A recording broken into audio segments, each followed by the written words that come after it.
बिस्मिल्लाहिर्रहमानिर्रहीम अस्सलाम वालेकुम। ग्लोबल वीज़ा टिप्स के साथ मैं हूं बैरिस्टर मियां अमर अली। व्यूअर्स, आज एक मरतबा फिर मैं आपके लिए रोमानिया के ऊपर लेकर वीडियो आया हूं। आज की इस वीडियो में मैं आप लोगों को बताऊंगा कि मेरे एक दोस्त हैं, उनके पास कुछ वर्क परमिट आए हैं। तो आप किस तरह से उस वर्क परमिट को हासिल कर सकते हैं, किस तरह से आपको वर्क वीज़ा मिलेगा रोमानिया का, आपको सैलरी कितनी मिल सकती है, कौन से लोग अप्लाई कर सकते हैं और इसमें कितना टाइम लगेगा, इंशाल्लाह ताला मुकम्मल डिटेल के साथ आज की इस वीडियो में मैं आप लोगों को बताने की कोशिश करूँगा। लेकिन उससे पहले हमेशा की तरह मेरी एक रिक्वेस्ट है कि अगर आप ट्रैवल से मतलब इमिग्रेशन से मतलब या फिर वीज़ा से मतलब लेटेस्ट अपडेट हासिल करना चाहते हैं तो आप मेरे चैनल को ज़रूर सब्सक्राइब करें, साथ में बेल आइकन के बटन को भी क्लिक करें ताकि आने वाली सारी लेटेस्ट इन्फॉर्मेशन और वीडियोज आप तक पहुँचती रहें। चलिए जी, बढ़ते हैं अपने मेन टॉपिक के ऊपर। तो सबसे पहले तो एक बात मैं बताता चलूँ कि थोड़े दिन पहले मैंने लिथुआनिया के वर्क वीज़ा के बारे में एक वीडियो अपलोड की थी और हमारे पास जितनी भी वैकेंसीज थी, जितनी भी जॉब थी, वो तकरीबन 2 से 3 घंटे में सारी फुल हो गई थी। तो आज जो है वो मैं रोमानिया के ऊपर लेकर आए हैं वीडियो। ये भी उसी एजेंसी के पास जो है वर्क परमिट है, वही आपका अप्लाई करेंगे। उसका क्या अप्लाई करने का तरीका है, आपने क्या क्या डॉक्यूमेंट सेंड करने हैं, तो उसकी तफसील मैं आप लोगों से शेयर कर लेता हूँ। इसके अलावा स्क्रीन के ऊपर जो नंबर है वो भी उसी एजेंसी वालों का है। मैंने डायरेक्टली उनका नंबर दे दिया है ताकि आप उनसे रब्ता करके मज़ीद इन्फॉर्मेशन जो है पूछ सकें। आपने अवॉइड करना है उस नंबर पर कॉल करने से। आपने सिर्फ अपनी सीवी, अपना नाम, सिटी, ये चीज़ें आपने उनको जो है व्हाट्सएप करनी है, तो वो आपको खुद ही कॉल कर लेंगे। सबसे पहले तो मैं बताता चलूँ कि रोमानिया में जॉब्स कौन सी अवेलेबल हैं, कौन सी जॉब आपको मिलेगी। तो उसका तरीकाकार ये है कि आप ने जो है सीवी अपनी सेंड करनी है जो नंबर आपकी स्क्रीन पर है। आपने एक अच्छी सी सीवी बनानी है। सीवी में आपका एक्सपीरियंस हो, आपने बताया कि ये मेरा एक्सपीरियंस है। इसके अलावा अगर कोई स्किल है वो भी आपने बतानी है, ये आपने स्किल सीखी हुई है या इसके बारे में आपका एक्सपीरियंस है और आपकी एजुकेशन क्या है। ये तीनों चीज़ें आपने अपनी सीवी के ऊपर जो है वो बतानी है। जब आप अपनी सीवी सेंड करेंगे तो जितनी भी सीवीज़ होंगी वो सारी रोमानिया यहाँ से सेंड की जाएँगी। वहाँ फिर आपकी जॉब के बारे में डिसाइड होगा कि कौन सी जॉब के मतलब जो है वो आप उनके क्राइटेरिया के ऊपर आते हैं और कौन सी जॉब वो आपको देंगे। इसके अलावा फिर सैलरी भी वहीं से डिसाइड होगी कि कितनी सैलरी आपको मिलनी है। जो मिनिमम सैलरी है कम से कम वो इस रोमानिया वर्क वीज़ा के लिए 850 यूरो है। बाकी जो है वो इससे ऊपर जाएगी। ज़ाहिर बात, अगर किसी पास अच्छी स्किल्स है या अच्छा एक्सपीरियंस है या अच्छी एजुकेशन है, उसकी सैलरी जो है वो ज़्यादा होगी। लेकिन कम से कम सैलरी जो है वो है 850 यूरो। ठीक है। अब इसके बाद नेक्स्ट स्टेप जो आ जाता है वो है कि जब आपकी सीवी चली जाएगी तो आपके पास वो वापस जब रिप्लाई आएगा तो आपको बताएंगे कि आप फ़लाँ जॉब के लिए एलिजिबल हैं और इतनी सैलरी जो है वो आपको मिल सकती है। उसके बाद फिर दूसरा स्टेप स्टार्ट होगा। दूसरा स्टेप ये होगा कि आपका और एजेंसी का जो एक एग्रीमेंट होगा जॉब्स के बारे में, जिसमें वो आपको बताएँगे कि इतने टाइम में हम जो आपका वर्क परमिट मँगाएँगे और उसके बाद फिर हम किस तरह से रोमानिया में वर्क वीज़ा अप्लाई करेंगे।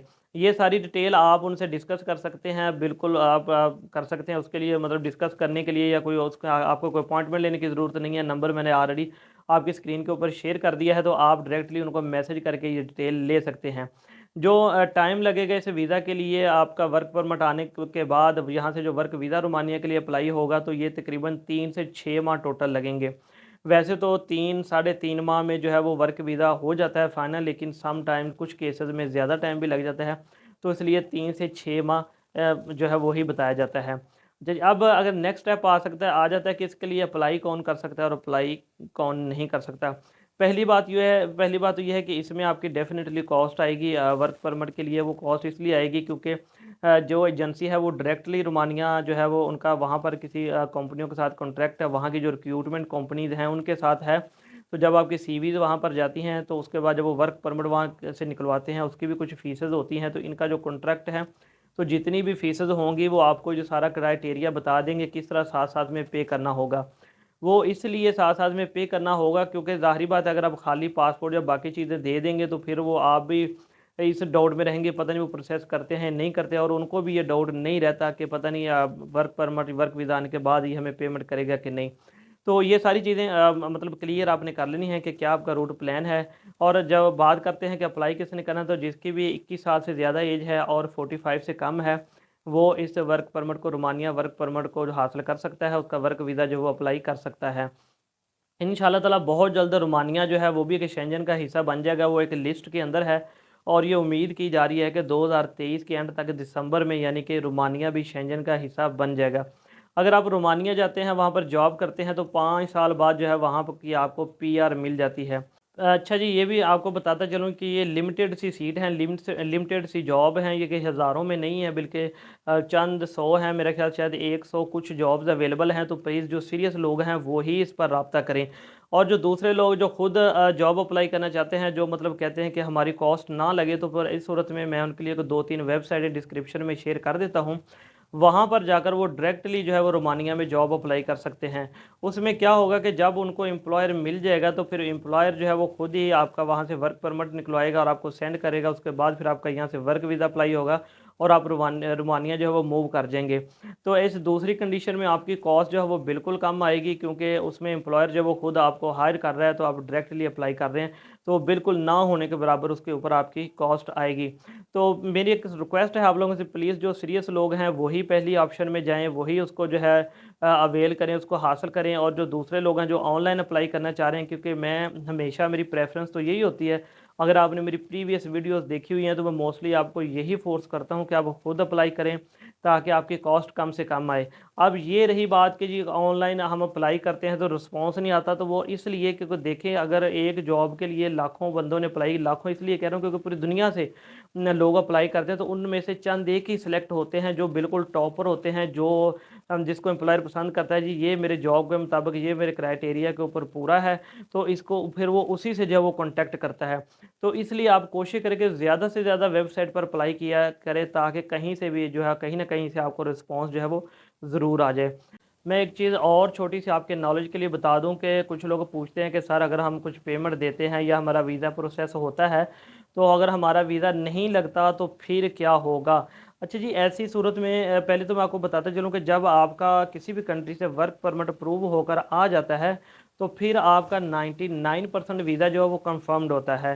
सिर्फ़ 1% चांस होते हैं कि आपका वीज़ा यहाँ से स्टिकर जो है वो वर्क का ना लगे, सिर्फ़ 1% चांस होते हैं। अगर वो 1% में आप आ जाते हैं और एम्बेसी आपको वीज़ा जो है वो किसी वजूहात की वजह से ग्रांट नहीं करती, तो फिर ऐसी सूरत में क्या होता है, फिर 2 आपके पास ऑप्शंस होती हैं। पहली ऑप्शंस, अगर आपने कुछ पैसे दिए हुए हैं, अगर आपने कोई वर्क परमिट के लिए पे किया हुआ है या कोई कंसल्टेंसी फ़ीस पे की हुई है, तो आप वापस ले सकते हैं। सेकंड ऑप्शन, कि आप फिर दोबारा से अप्लाई कर सकते हैं, और जब आप दोबारा अप्लाई करते हैं, तो फिर वो आपके जो 99% में 1% रहता होता है, वो चांस भी ख़त्म हो जाता है, और 100% जो है वो आपका वीज़ा जो है वो आपका वर्क परमिट वहाँ से आता है दोबारा, और दोबारा से वीज़ा अप्लाई होता है, और आपको जो 100% जो है वो वीज़ा मिल जाता है। जैसा कि आप लोग जानते होंगे कि इस वक्त बहुत से लोग जो हैं वो बाहर जाना चाहते हैं वर्क वीज़ा के ऊपर, विज़िट वीज़ा के ऊपर, या किसी किस्म का भी उनको वीज़ा जो है वो मिल जाए, तो वो जाना चाहते हैं। मैं तो ज़ाहिर बात है इस फील्ड में हूँ, तो मुझे आइडिया है कि किस तरह से और कितने ज़्यादा लोग जो है वो डेली बेसिस पे वीज़ाज़ अप्लाई कर रहे हैं।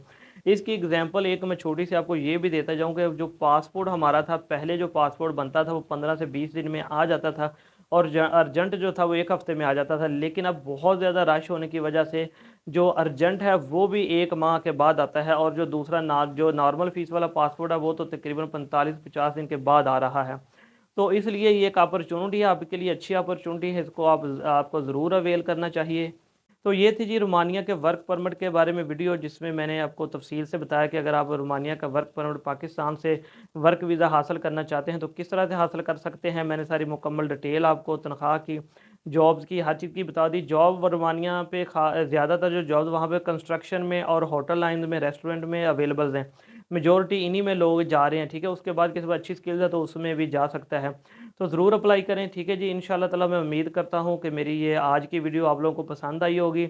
इस वीडियो को आपने अपने दोस्तों के साथ ज़रूर शेयर करना है, ताकि इन्फॉर्मेशन उन तक भी पहुँचे। एक नई वीडियो के साथ मैं कल फिर आपकी खिदमत में हाज़िर हूँगा। अल्लाह हाफ़िज़।